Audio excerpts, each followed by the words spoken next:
I want to take this opportunity to talk about the elephant in the room. The biggest problem right now with driver qualification is that the industry is failing to consider the one rule that is on the news every night, and that's 49 CFR 391.11A and B for the English language proficiency. Everyone is in a rush.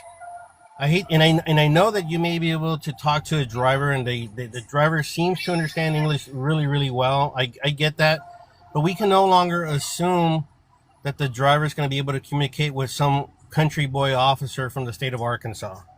Okay, because the regulations and the data show that thousands of drivers have been put out of service, but yet there's there's hundreds and thousands of motor carriers that are still hiring drivers and failing to qualify a driver under 391 under 49 CFR 391.11.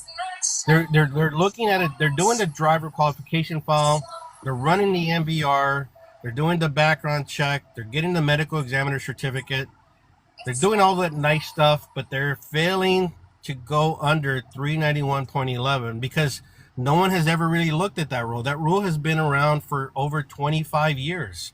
When I joined the FMCSA in 2001, that rule was there, but under that presidential administration, it wasn't enforced.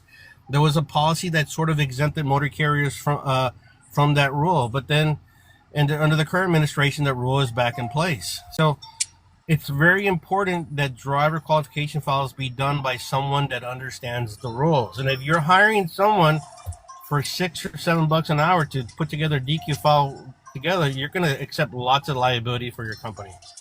So you need to get with someone that's very familiar with the driver qualification file process. We're here to reach out to you as a resource for that.